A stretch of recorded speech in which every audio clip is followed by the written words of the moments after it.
We are live and all set to go. Thanks. Good morning, everyone, and welcome to the July 14th, 2022 Design Review Meeting. It's now 8:35. My name is Amy Paretsky, and I'm the chair of the Design Review Committee. This open meeting of the Design Review Committee is being conducted remotely consistent with Governor Baker's executive order of June 16th, 2021, an act relative to extending certain COVID-19 measures adopted during the state of emergency. All members of the Design Review Committee are allowed and encouraged to participate remotely. The order allows the Design Review Committee to meet entirely remotely so long as reasonable public access is afforded so the public can follow along with the deliberations of the meeting. The public is encouraged to follow along using the posted agenda unless the chair notes otherwise.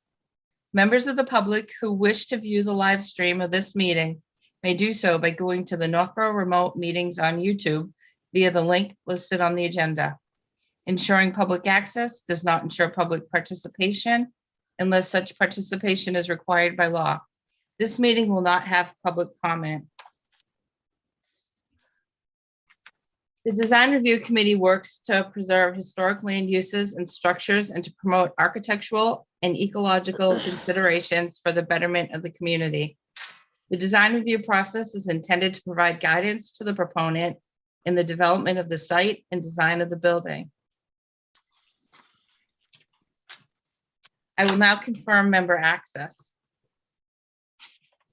Let's see, Dario DeMar. Here. Dave Varon. Here.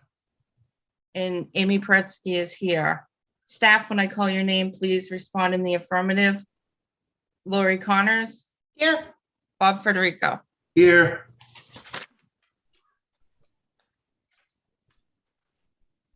The chair will invite each speaker or applicant on the agenda by name to make a presentation and speak to their application. Participants will provide their full name and hold until their name is called. Each speaker will be asked to mute their phone or computer when not speaking and to speak clearly in a way that helps generate accurate meeting minutes. Those responding will be asked to wait until the floor is yielded to them by the chair. Speakers who wish to respond to the comments of others do so through the chair, taking care to identify themselves. Any vote taken by the board will be conducted by roll call vote. Since all members are now present, we'll start the meeting. It is 8:37. First on our agenda is 180 Barefoot Road. And I think we have two people going to be here today, Randy Waterman and Andy Curtis. Marshall Gould was here earlier. He had left and now there's a phone number. Oh, there's Marshall again, but there is also a phone number in there as well. And I'm not sure who that could be. Okay, should we bring it on and see? I'm pretty daring or. So it's gone now. So I'm assuming it might've been Marshall switching back and forth. Okay. Welcome 180 Barefoot. I'm not sure who wants to do the presentation this morning. If it's going to be Randy, Marshall, or Andy. Got on, you guys. I just got on just a second. I was allowed to come on. This is Andy Curtis. Hi. Hi there. Hi, Amy. It's Marshall. Hi, Marshall. Randy and Andy are going to be doing the presentation. I'm just observing today. Okay, no rush if they're just getting on. Oh. I want to see who's on. It looks like Randy's connecting again.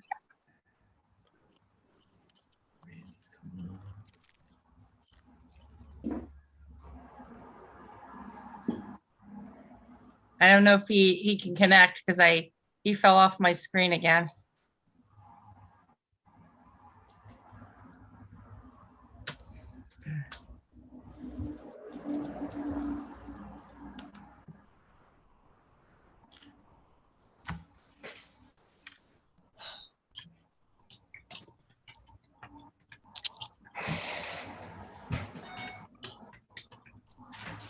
We'll just have to wait for him to try to connect. Do you have a way of contacting him to see if he's having issues? Yeah, I can call him and see. Cell phone, I can call him. I know mine, I don't know how long you guys have been on. Mine just allowed me to go on like a minute or two ago, so. Right, the same happened with me. So it wasn't really an 8:30 start. It didn't allow. Yeah, yep.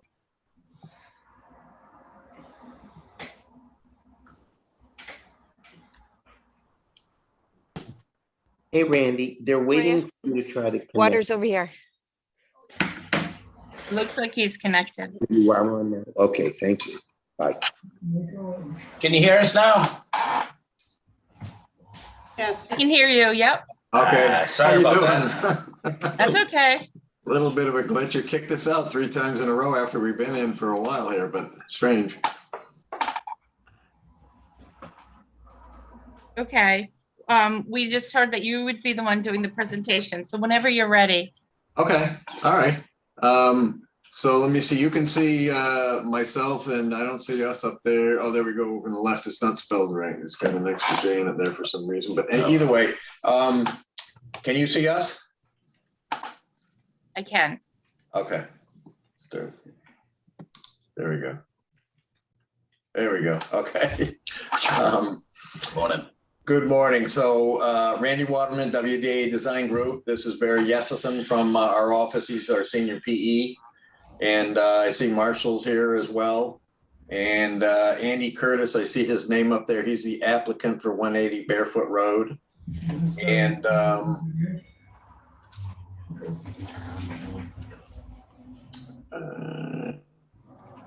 let's see where Andy went. I'm here. Okay. How you doing, Andy? I'm doing all right. Thank you. Sometimes when there's a lot of people, you can't see them all on the Yeah, screen. okay. So obviously we've submitted for site plan review for his proposed garage in the industrial zoning district that backs up to Barefoot Road. And we've gotten some comments back from Lori's office and had started to reply to some of those. And at this point, we're certainly not ready to go through the full design review process with you today, but we wanted to try and just attend this meeting. Andy wanted us to try and get some more information on the building and kind of explain what he's doing, just to see what exactly he needs to do so he has his marching orders and can get the architectural plans done. And we had a few other just general site questions, but we were hoping at least we could do that today, and we didn't want to waste the board's time, but just wanted to try and get a little more direction. Sure, sounds good. All right. So we had submitted information on the building itself. And again, Andy has an earth moving permit for this site, and he's been working the site for years under that permit. And so when he came to us and said he wanted to try and store his vehicles up here, but he'd like to get them indoors, we went through the code with him, and essentially your industrial zoning code encourages you to, move buildings and material storage indoors where you can. And so he said, well, why don't we build a garage? Because then my trucks and equipment aren't sitting outside all winter. And so I'd like to do a garage with, 9 bays, and I'll keep my dump trucks and some of my backhoes in there. And that way they are out of sight and out of mind. So it all made sense. And so when we asked him to get architectural plans, we told him they would be required for design review. He had submitted a couple plans to your office, and they're fairly small. I think they're still an 8.5 by 11. I think Morton is the building designer, and they're fairly basic, but the building itself is essentially, it's really 4 walls. And, there are small columns on the perimeter of the building, and then there's a truss above those inside the building. So there's no floor plan. I think you had suggested we get floor plans and other information. So the building is literally 4 walls, prefab metal skin, and it has garage doors on the front, and it's enclosed on the other 3 sides. And I think there are 3 man doors to get in and out for code. So, I know we haven't submitted much, and he really didn't. I think the building manufacturer said they need a pretty big deposit if they're going to start drawing drawings. And so he's at that point in between where he's like, well, you know, should I start that yet? And, or can I do something different? Yeah, that's, there you go. So it's really, you know, other than what you're seeing on here, this generally shows what they want to do is it's a four walls, and inside there's no interior partitions at all. Partitions for bathroom. Yeah, just other than for just the one bathroom they wanted to add. So that's the side on the bottom there that is facing Barefoot Road. And other than that, the earlier elevation plan showed where some of the exterior doors were. So it's you know, there's really not a lot more than that to it, but I didn't know if we could get a little more direction, just so he knows what to ask their building manufacturer for. But I mean, if they have, you know, the general number of garage doors and man doors and the type of siding, if they can spec that a little better for them in colors, maybe, is that enough that we could submit that? Because he really just didn't want to sign on with these guys and give them a huge deposit at this point to give them a little bit of info. But would that be enough to at least get through the design review and detail generally what he's trying to do here? Or do you need a stamped architectural plan? Bob and Dave might know. Bob, I haven't been on design review when they've gone through one of these contractor buildings, but I know, Dave, you've been on the board for a while, and Bob, the building inspector, Bob Federico, is on the call too. Can either of you answer? I know we'll go through, I know in the past they've gone through colors, elevation, doors. I think one thing I read said there's going to be some windows on the doors. Andy? Yeah, there's a potential, there's an option to have windows, small windows on the doors. Yep. And Again, we did have a little bit more information. I did give me information about the colors and the metal, you know, the metal siding and the roof and stuff like that. It's a very typical metal building, Morton building. So the potential, there's an option for the windows to be there or not. And again, I haven't got that detail yet. is that something you would do, or do you want windows? Do you not want windows? Well, the board usually talks about it as a group, so I guess I would open it up. Yeah, I think I would want windows, you know, small ones that are burglar proof, but let light in. So, Okay. you know, rectangle shaped windows is what the option was.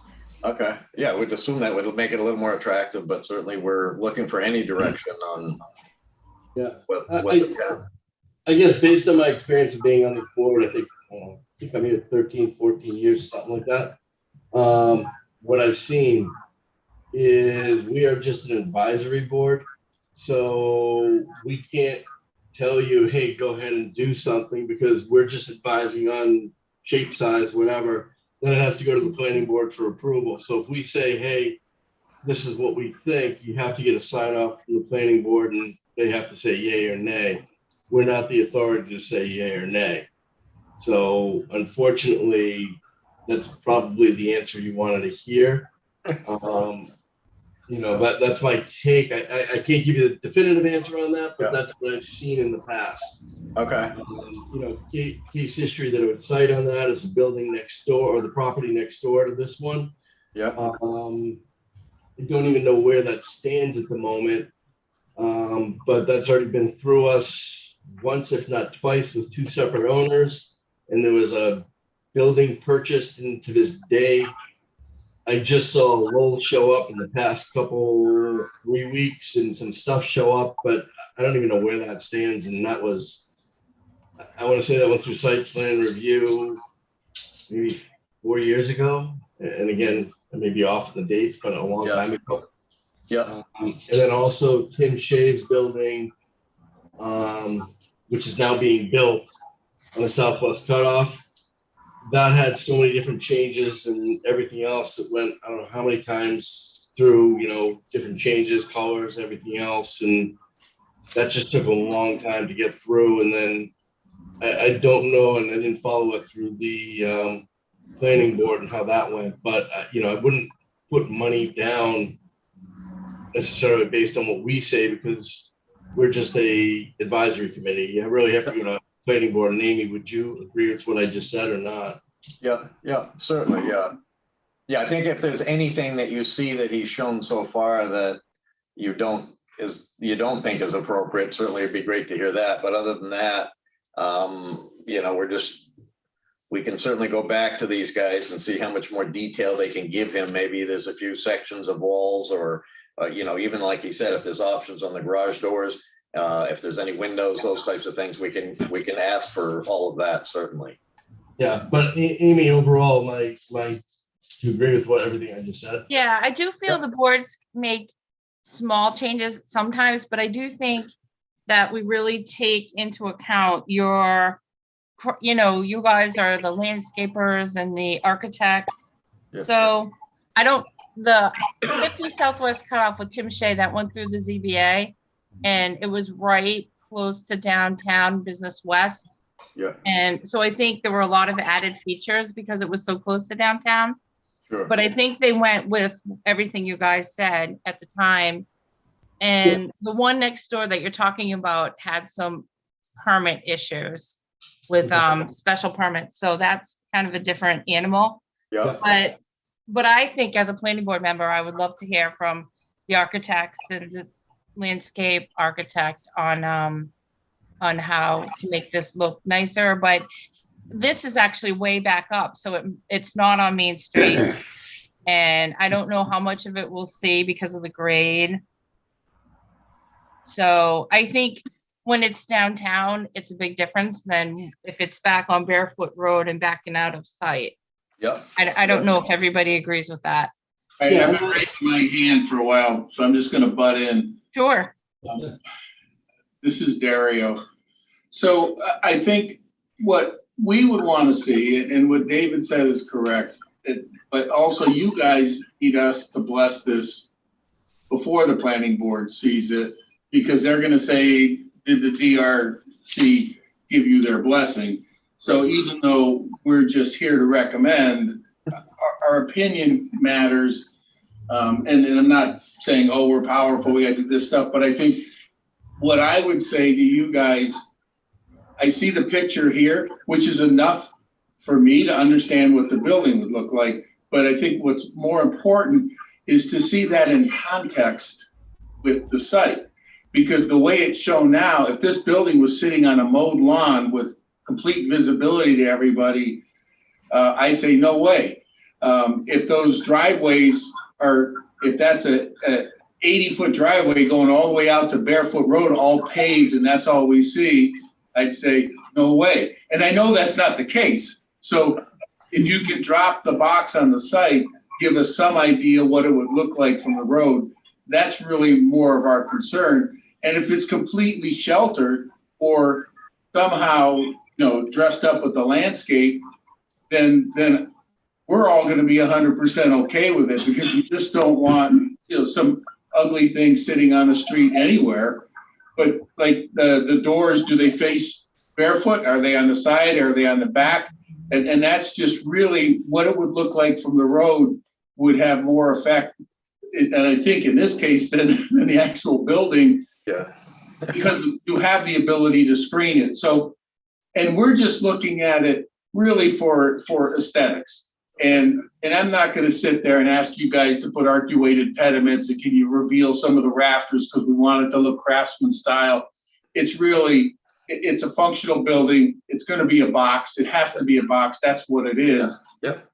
That all makes sense. To see it in context, I think, would be the biggest thing from our perspective. And that's where I think our opinion would matter the most. Planning board is completely different. Okay, yeah, no, I appreciate the comments, and I agree. We can certainly put this on the plan, have a perspective, and the beauty of that will also show that all of the vegetation, there's some fairly mature trees on the site that Andy has saved. So we would be able to add those and the house. And I think once you see all that from the street, it's a 30-foot elevation from Barefoot up to this, and this backs up directly onto 290. So I think it will show a lot. So we definitely can do that. I think that's the point more than anything, is to see it in context. Okay, excellent. We can do that.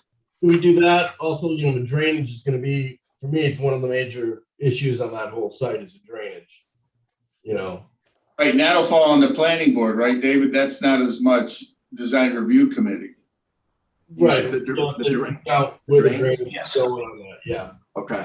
His Yep. concerns are the drains. Yeah, we've done, all the drainage on this site is underground because there's really no place to put a surface detention basin. So everything's going underground. So it won't be visible from the street. And we've done soils testing now, so we can actually, we're able to make the infiltrators a little bit smaller than were originally proposed. So that's all, the drain calcs and everything have been submitted to Fred, so. Right, so I mean, really what we need, because like I have nothing, and exactly like Dario said, you know, we need a site plan of this. Yep. You see it, and then we can give a lot more Yep. back and feedback on this. I mean, Andy, you know, definitely, you know, my building's in a box like this too.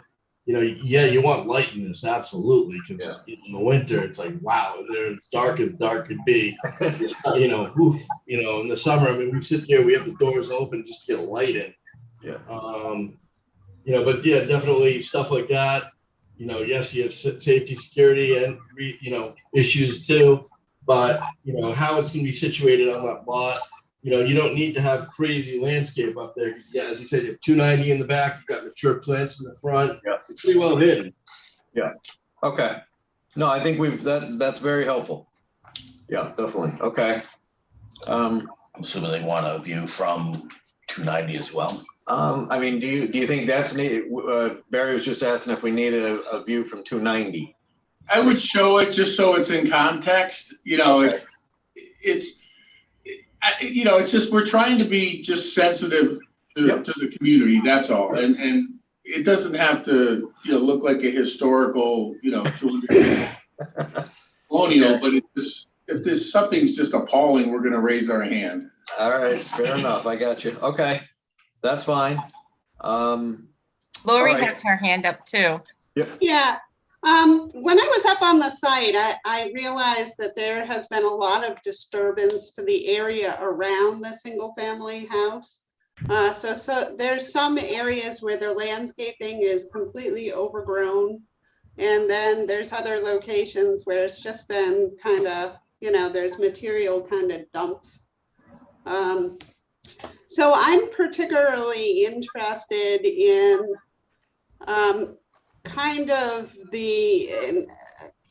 I'm not exactly sure. I understand that the home is planned to be occupied by an employee. Correct. Is that correct? That's correct. Yeah, there's an employee in there now, and that would be the plan, is to have that one employee stay there. Okay, so I'm interested in what sort of landscaping treatment would be between the house and the driveway. Are you proposing, you know, some shrubs, or is it just going to be like grass? Because right now it's just kind of. So physically in the area behind the house going up to the building. Pretty much just above that retaining wall is the area that I am particularly concerned with. Okay, the one that's behind the house. Yeah, so Okay. are you interested in like creating some privacy for the house, or is the point so that that person who lives in the house can see everything that's going on up at the garage? Well, I'm not quite sure. I'd like to comment on that. Yep. The person that lives in the house is an employee and kind of watching the property. That being said, there's at least a 10 to 15 foot differential in height, the backyard being higher. So it's completely landscaped right now with natural vegetation, which is a buffer in between. So when you look out the windows from the house, or even if you're in the yard, you can't see directly up to the top area where the garage would be. And what we planned on doing is using a fence, a 6-foot stockade fence, eventually down both sides of the property and separating the two eventually. But again, being an employee and being a watch person, we do have cameras up there. He's just in charge of overseeing. One of his duties is to oversee the equipment and make sure, because we have an open earthworks permit, to store equipment up there that's been going on since 2018. So this is an ongoing site. Fred's been up there. This isn't just a random fill dumped anywhere. This was proposed to the town. This has been shown with engineered plans. It's a stockpile area right now for us to bring in loam and excess fill from job sites and then recover it afterwards. So it's not just dumped, it's storage areas of material. What I wanted to do is convert it over to put my vehicles inside. What I'm realizing is it's probably not big enough to do what I'm doing up there and store materials. The geographical size of it's just not probably big enough for that to be practical. So I already have vehicles and equipment up there with a permit. What I wanted to do is basically put them inside, and the house would get. The house is there. It's been there for 100 years, and it's occupied. And it's a huge differential. So to take that into consideration, that you can't really see from that house up into the back where the garage would be. Andy, does the employee that is in, your employee that's in the house now, will he be working up in this new garage and going back and forth? And is he, involved in some of the trucks that'll be in there, and will he be He will not. He's more of an office person, and he's just watching over the site. That's a convenience of having him on site. But his duty is he does some office work for me, and there will be no employees honestly working there. This will just be storage of vehicles that are already up there, and probably some vehicles from my Main Street property will be shifted over there just to keep these expensive equipments out of the weather and out of sight. Is what we're trying to do. All right. Well, just knowing that, I mean, because, I have a couple of other questions going on, but I think the reply to Lori then, I mean, the code allows him to have that single family house and have it stay on the site as long as it's either an employee of his or he lives in the building. And so that is allowed in this district. So, it doesn't make sense to really, make this the residential use is really very connected to his building, and this is his security guy essentially. So we tried to keep the vegetation that's directly behind the house, but we'll look at that again, and just maybe we can just have a little perspective from the house up to the building so everybody can see what this person would be seeing.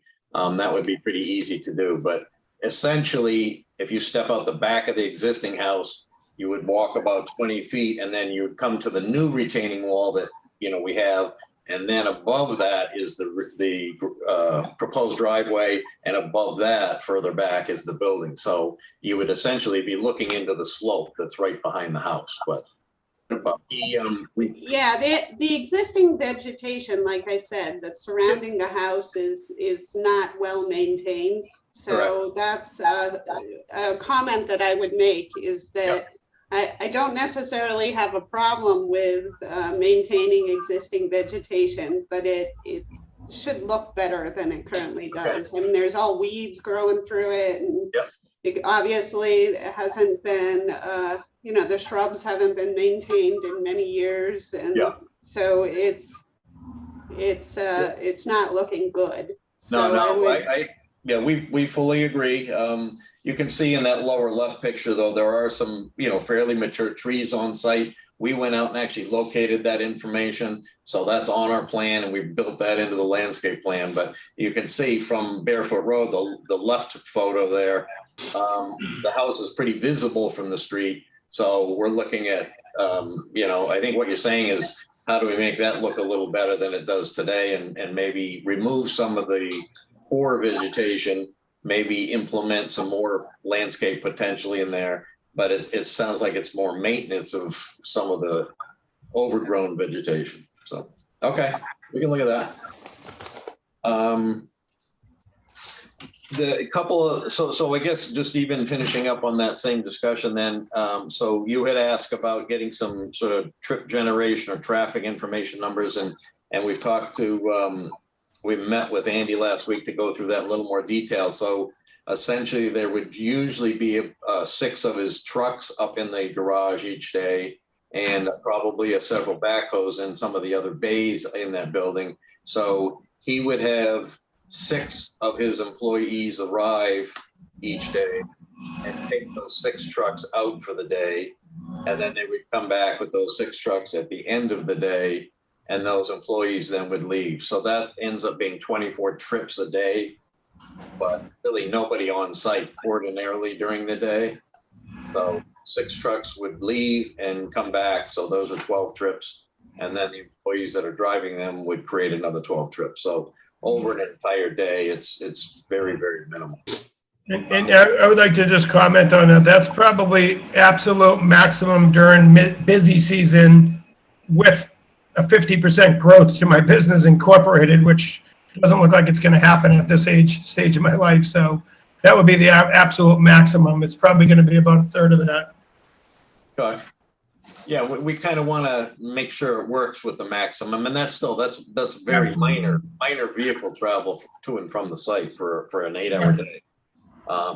And then, so for the house itself, the person that's there is usually working in that house during the day. So it'd sort of be 1 trip in and out, or several per day for the single family house.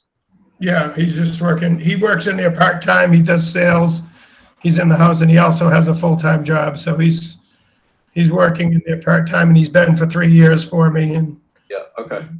And he's occupied the house since I bought the house in 2018, I believe it was. Okay. All right. So with the garage that size, you're not gonna have a mechanic full-time or part-time working in there? No, not at all. It's just simply to store vehicles that aren't being used, and that's why what Randy was just saying would be absolute maximum. This will really be equipment that's not used on a daily basis. We wouldn't store it there. I have a location on Main Street here that my employees arrive and drive away with vehicles. But most of my excavators, fortunately, knock on wood, stay on sites and go from site to site to site. I have about 12 excavators, and they don't really get to come home. And that being said, there'll be vehicles that are secondary vehicles that we don't use often, that maybe they'll go up there and get a vehicle. I'm assuming a couple times a week they'll be up there, but like Randy said, that would be the maximum traffic would be 6 drivers go up there. But right now I don't have 6 trucks to put in there. So. Question. You mentioned that there's not enough room now for like leaving the excavated material and the garage, so you're not going to have excavated materials there anymore? Yeah, if I was to go with this size garage, there's barely enough room now to do what I'm doing, so it would just be basically more storage, which I'm already zoned for, to store materials and equipment and trucks. It would be the same use, except it would be indoors, but there would be, with the plan that Randy's drawn up, there would be no room to do the storage of earth. It would be more inside the garage, maybe some pallets of pipe or something. Okay, so no more earthwork outside, no more dirt and stuff. Correct. Okay, that one picture on the top right there, that was from yesterday, because I went by to check out the site before our meeting, and they're dumping the soil. Is that to level the land, or is that from a job? Not at all.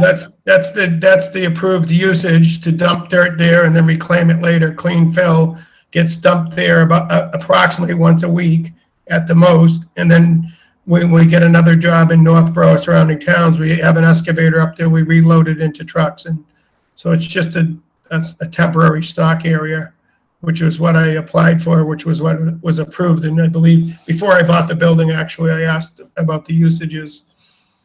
Yep, but that stock area is going away if you build the garage.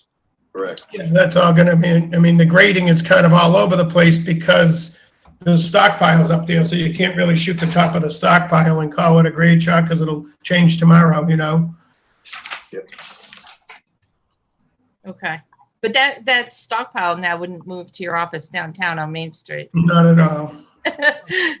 No, I don't have any room on Main Street to do anything like such as that. We thought this would be a nice spot to complement and use, but really that usage is probably something that needs a 5-acre lot, which wouldn't be in Northborough.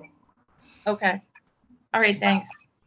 And to be honest, I mean, that's sort of why the site looks like it looks, is that his operation for the last 4 years was really to bring material from projects, construction sites, dump it, and then later on when he needs that material, come back, get it, and take it away. So he's constantly in and out of here. But like he says, it's just the site's too small with the house there to function very long under that. So the idea is to do the garage, store his vehicles inside, and stop the earthwork operation. Just a couple of the quick questions while we have you on. You had a question about the existing septic system, and so talking to Andy, it doesn't sound like the record plan for that system was available, but it is a 2-bedroom system, and there's only going to be 1 employee in that house, and we're only adding 1 bathroom to the new garage. So the math tells us that there's easily room. You know, we can't go to Title V and look up a bathroom. They go by bedrooms, and he's not adding any bedrooms. So Andy, I think you said you would do a Title V inspection on There's been, since we spoke, Randy, there's been a Title V. It's a passing Title V. It's an older system. We did check the offsets to the groundwater and different things that we needed to, but we did a complete Title V that we have not written yet. But I didn't do it myself. I had someone do it, so it's no conflict of interest. But it's an older system. It's a 1,000-gallon tank. It's fully compliant for existing.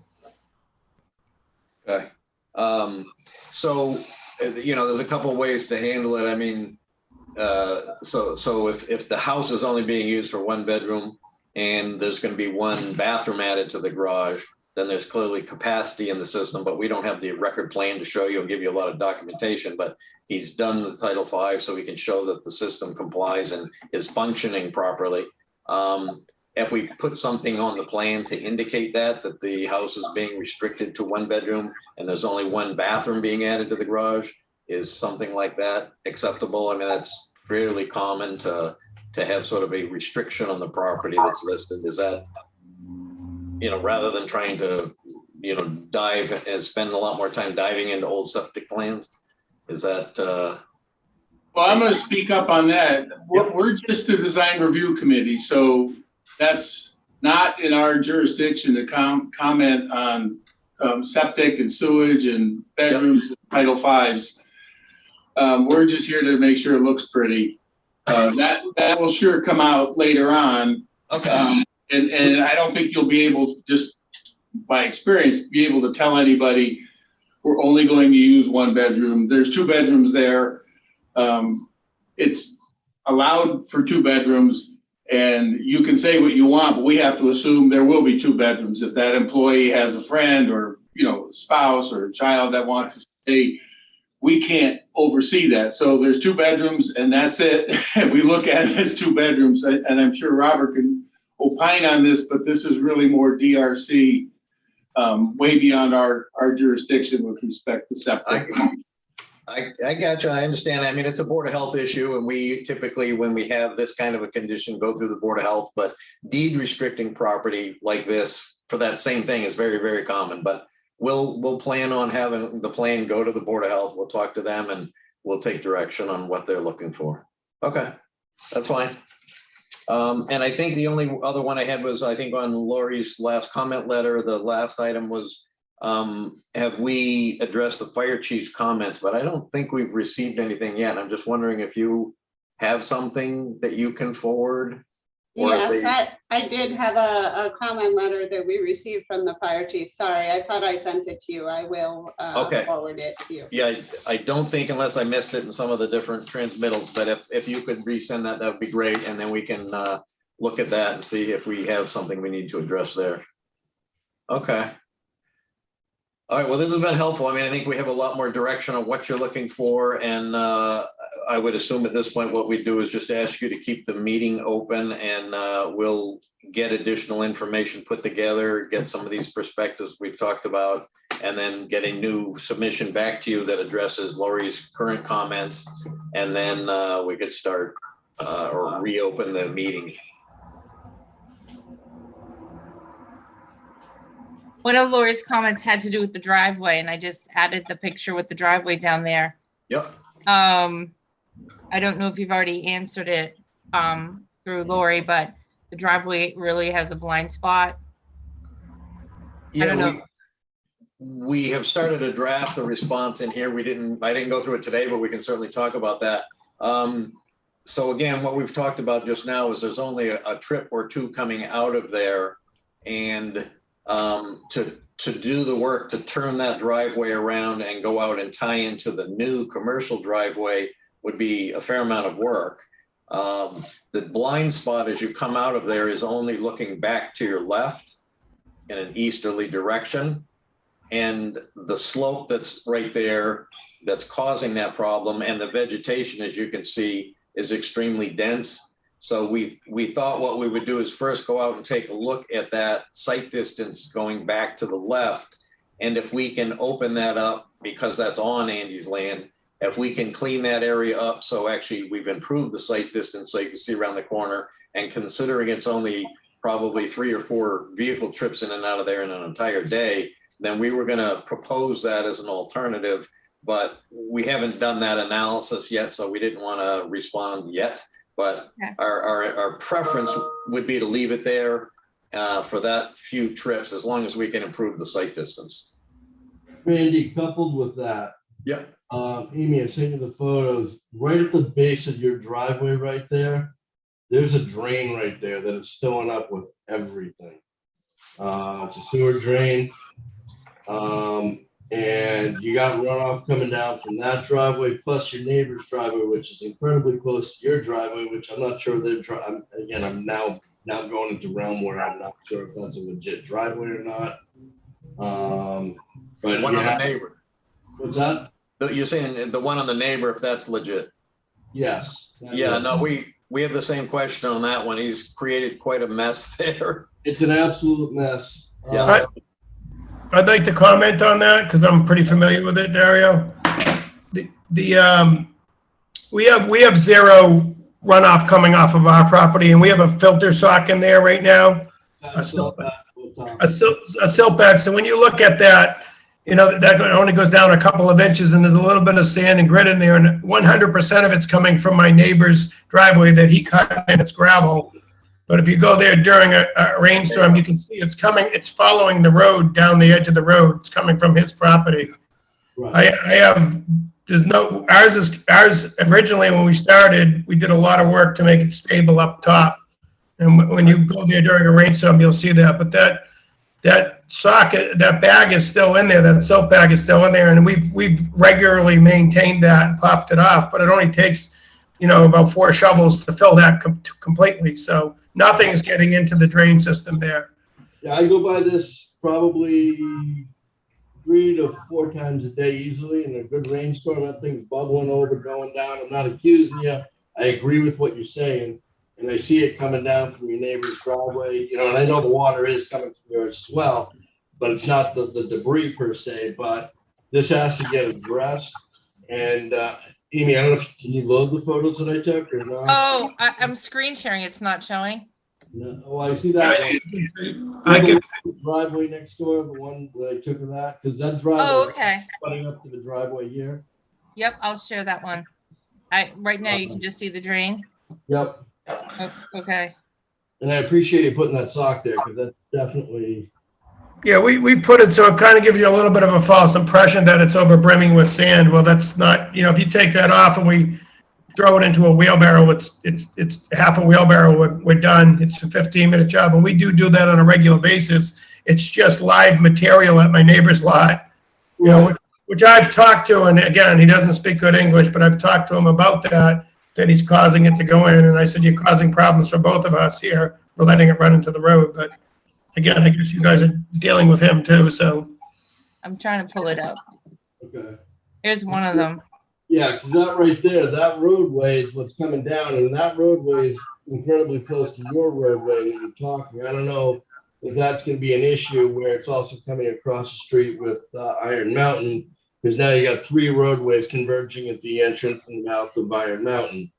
Again, you know, Randy, I don't know how that affects everything. My question is this an approved roadway here? This roadway, my property goes a couple feet to the left of those vans as you're going up. He just took over the property. So my intentions are to put a 6-foot stockade fence right up the property line there, which I think will look nice because it's fairly straight, but. I mean, I agree with you 100%. And then, I mean, even, you know, and again, this goes right to, you know, even the fence, not so much the fence, but the wall behind it, you know, that's over a 4-foot wall I don't even know if there's a permit pulled for that, or, you know, if you have structural design, you know, into that wall behind there, that's That's, a block wall. no. You know, once I started taking a look at that, I'm like, you know, you got issues here left and right. And you can see where. Which wall are you pointing out, David? You take a look at, you see the, to the house, you see the fence right there? Right here. If you zoom in behind that fence, I just looked at it, you know, yesterday when I took a look at this, fence. There's a block wall behind that fence Right, that they just put in, I don't know, 2 weekends ago. right. But just clarification, this isn't my property. Exactly. As you look up and you see those plows up in the back, if you zoom in again, those plows are not my plows and they're 10 feet past the property line. So there's a lot of stuff, and me and him have kind of, if you look to that trailer in the back and you see that pine tree, that's about where the property line is. And it's probably a couple of feet off of all those trees that are standing there are all my trees. If you look at the largest pine tree that's there, Right in front of the Toyota. right in front of it, yeah, right in front of that Toyota, down in the ground, you can see an orange stake. That's the lot line. And But this guy, prospectively though, if you were to look up from the road, that orange stake it doesn't look it in the picture, but it's actually past the furthest tree to the left. right, The property line, all those vehicles are 100% on my property, including those nice piles of cement to the right, which you can't see good right there, but there's a lot of cement debris that he's given me, and I've asked him nicely, and he started to remove it. You know, he just didn't know where the property line was. I'll give him the benefit of the doubt, but he's dumping cement debris there, and again, I don't want to take credit for all that debris that he's putting in there. I've asked them nicely, and I've asked them another way to get rid of this stuff. So there's at least 100 yards of broken concrete dumped on my property that's not mine, starting from directly right there going up. I was just trying to figure out the elevation here, and that's when I started looking at that fence, and then I saw the block wall over there, and I'm like, you know, that's over a 4-foot wall. And I was just trying to figure out what the grade is coming down here, trying to figure out, you know, hey, what's the speed of what we're dealing with, trying to figure out how high up the building was going to be from the level, which now you said 30 feet. So, you know, I was just trying to kind of figure some numbers. I think when you look at those plows up there, that kind of gives you, it's hard to see prospectively, but that's probably 25 feet above road level where those yellow plows are sitting up there. That's a good 3/4 of the way up on elevation. And my lot is similar topography. Yeah. It's basically a hill going from the road up towards the fence where 290 is. Right. So it's similar topography. If you took out the fill that I've brought in, that's stockpiled, that's not intended to be the grading there. That's what's left, is it's a similar topography to that lot. Right. And I was just kind of looking at the excavator, figuring, okay, down at the track level and trying to work it back. He's got, in the back of that fence, he's got a swimming pool, and then a new swimming pool, and then he's got a bunch of landscape equipment back there. And I would kind of be parallel, the garage would be parallel topography-wise with his equipment storage, not parallel with his house. It would be a good, you know, quite a ways behind his house. If you were to draw lines parallel with the front or the rear of his house, I would be set back even further. Andy, when you put up your wooden fence, would it go essentially right through those 3 vehicles? It would be to the left, to the driver's door. All those vehicles could park the way that they're on that property would be all inside of my fence. Okay, that's His driveway as it sits wouldn't be probably usable once I put my fence up, which I really wanted to go ahead, but I don't want to spend $10,000 on a fence there without it being incorporated in the master plan here. So I would like to put up a fence, and it would kind of eliminate half of that driveway or a third of it, you know, and he'd either have to modify the driveway or it'd be no longer usable.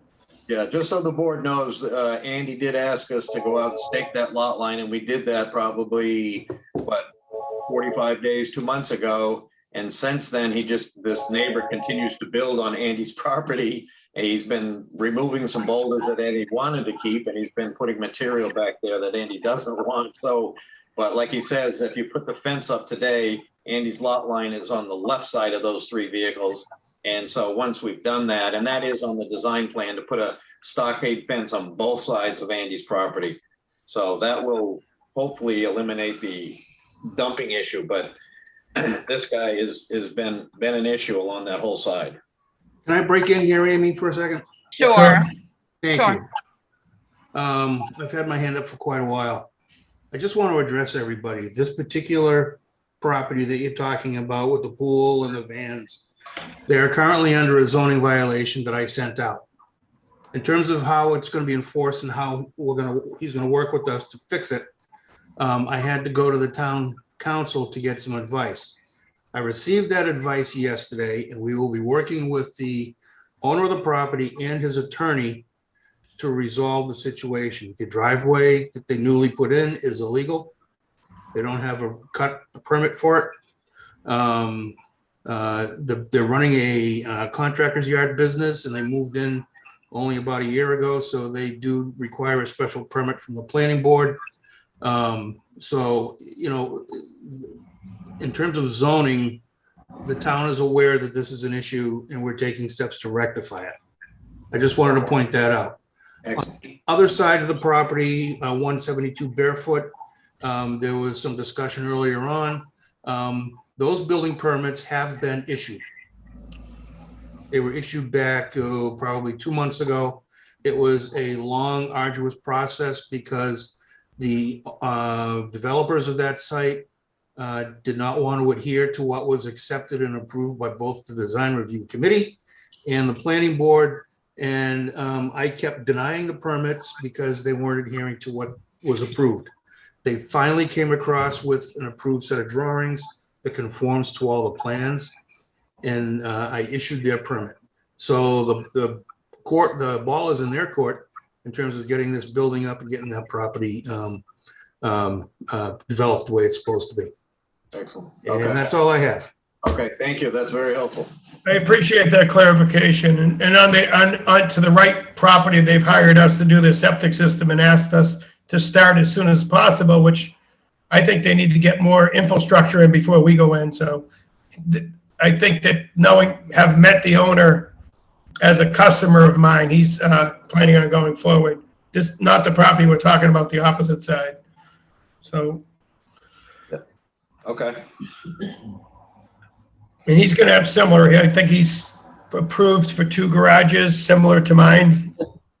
Yeah. Okay. One above. So I think it's going to look similar over there. They were approved for 2 garages. I think they're 3 bays each. I think they're 4,000 square feet each, if my memory's any good.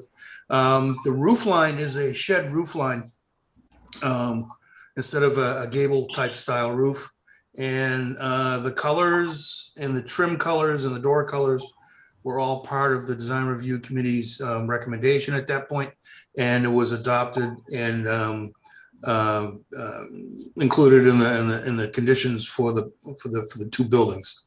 So you know, the colors are kind of set in stone. The style is set. The layouts are set, and it's just for them to start building and for me to make sure that they build it according to plan. Okay. Is there any idea for any inkling on which way the board would prefer us to try and look like that building or not? What was the final? I know that their original was, I don't know if you can hear me, but the original was, and then they came up for some updates, but I don't know which one they're going forward with, Bob. There was an original, like, probably 2018, then they came back in 2020. I don't know, is it a blue building? Yes. So Yeah. would the board's preference be for me to try and match that? Would that be helpful in considering this building here, that if we got inconsistent with something that the board's already comfortable with style and color? I think your building is better than what I saw on the concept for the site next door, to be honest, but I agree. okay. All right. I didn't know if that was a preference of the board, because if it was, I could consider that and look at it from that perspective. But, all right, that answers that. Yeah, honestly, Andy, I'd say come up with your plan, let's see it on a site plan, and let's kind of go from there. Okay. Yep. You know, All right. you, and then let's take a look at it. All right. And I just want to add, I want to thank the board for everybody's time and consideration on this. This is something that's already pre-existing that I'm running part of my business out of there. I just summary is I just want to put them inside. They're very expensive equipment. And I think at the same time, from an aesthetic perspective, it's going to add seeing the most of the vehicles and equipment inside as opposed to outside. I also want to add in that I've lived in Northborough. I live in Berlin currently, but I've owned property in Northborough or lived in Northborough since 1970. So I've been here for a long time resident here and taxpayer. So I just wanted to add that in, saying I want to do what's right for Northborough. I want to do something that's aesthetically pleasing. I'm not trying to do what the guy next to me is doing. I'm here for you guys' comments and to make Northborough look better, Thank you. Thank you for that. And thanks for doing it the right way versus your neighbor. Thank you. All right. Well, thank you all for your input. Appreciate the time. And we'll pull some more things together, some parts and plans, and then we'll get those back to Lori directly and continue the discussion. All right. Thank you, everybody. Thank you. Thank you very much. All right. Bye-bye.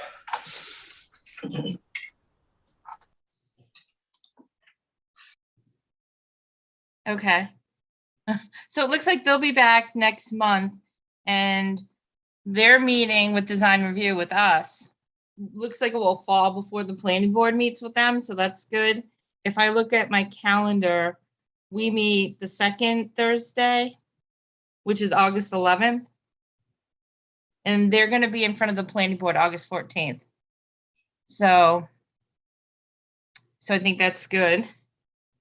Will we have a copy of their plan ahead of time so we can kind of, see it ahead of time to kind of get our eyes on it?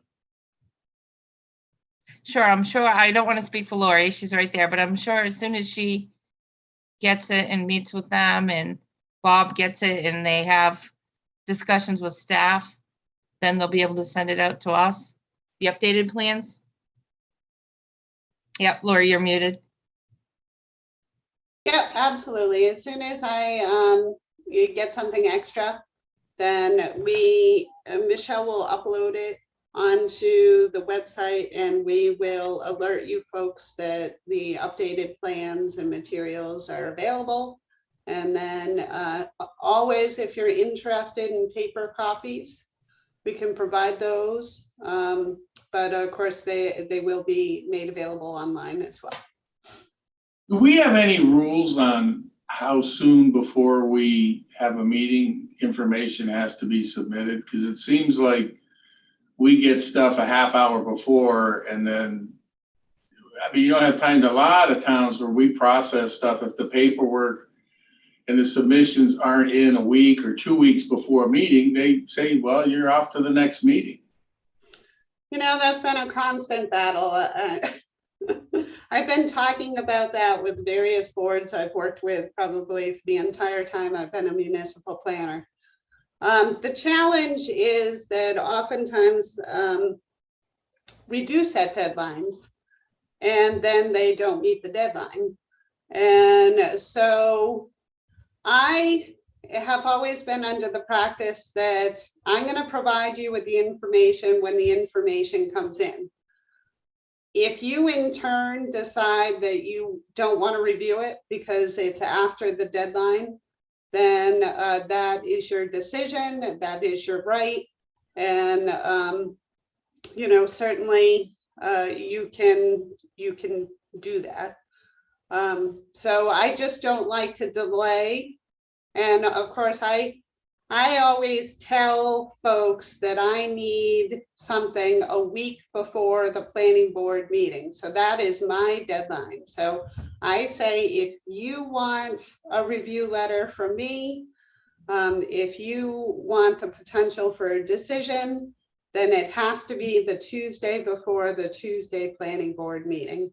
I think a week is fine. But inevitably I get it on Wednesday morning, I get it on Thursday. And I tell them, I'm sorry, you delayed it. I didn't delay it. You had a deadline. I am not delaying the process. The rules are very simple. The red light, you stop. The green light, you go. Yeah. And if we got a red light, we stop. You're not delaying it, Lori. They're delaying it by breaking the rules. So fine, we would love to have seen you, but you obviously didn't care enough to get it to us in time. We'll see you next month or the month after. You knew the rules a month before you played the game. Yeah, and I mean, certainly with special permits, there's more flexibility. With other decisions that are under planning board jurisdiction, there isn't flexibility on the time. The planning board has a certain period of time within which it must act. And so in those circumstances, especially if the applicant is unwilling to grant an extension, then there isn't as much flexibility. But like I said, I like to turn it around so everybody has the maximum amount of time to review it. And then you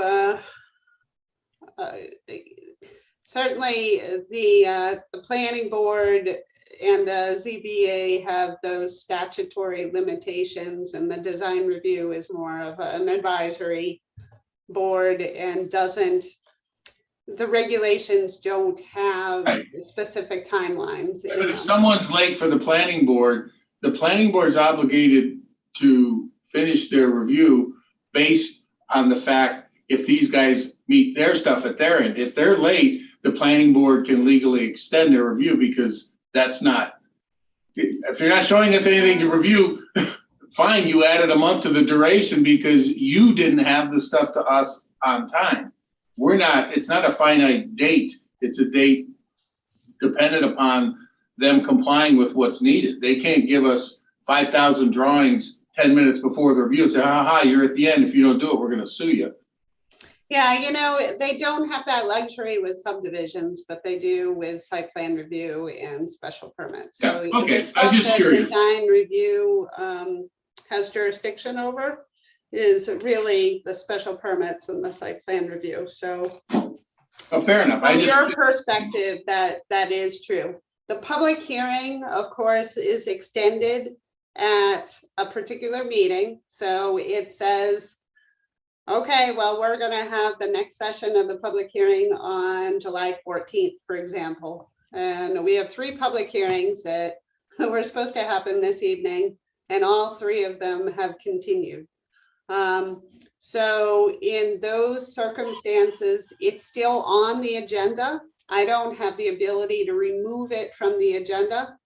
But when the topic comes up, the planning board has the right to say, sure, it's on our agenda.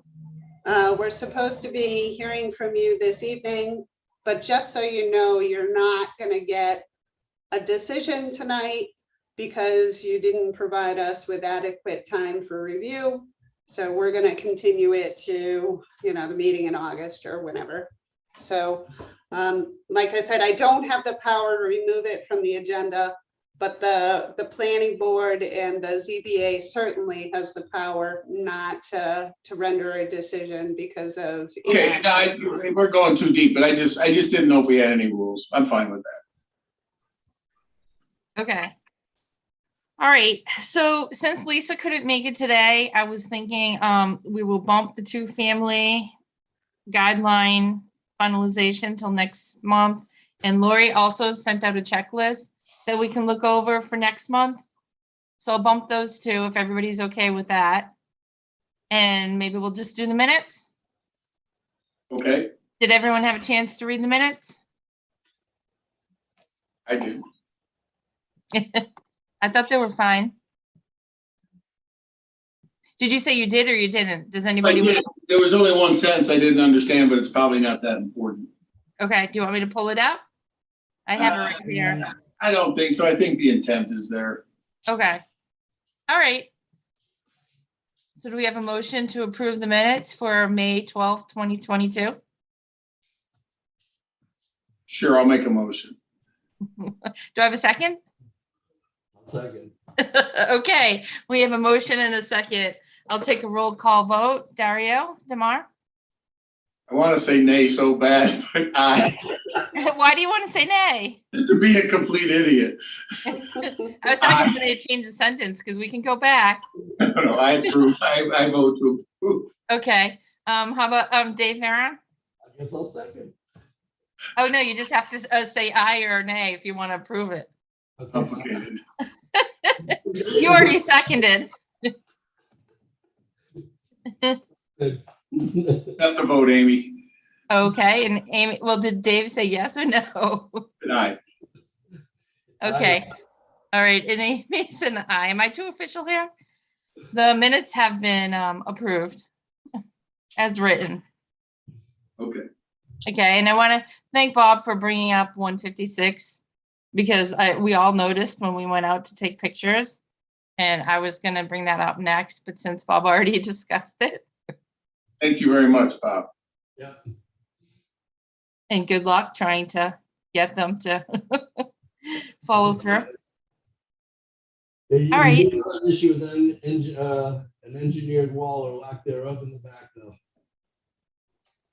I don't know if they pulled the permit for that wall. To be honest, I have not reviewed anything to do with the residential side of things, whether it be the pool or the wall. What I'm looking right now is for the proper use of the property. That will come under additional investigations. I have not stepped foot on the property because I don't do that. I have limits in terms of where I can set foot on a given property if it's not an emergency. Yeah. So all the evidence I've gathered is literally from the driver's seat of my car. Mhm. So, in terms of things in the backyard, we'll get to that. Good luck.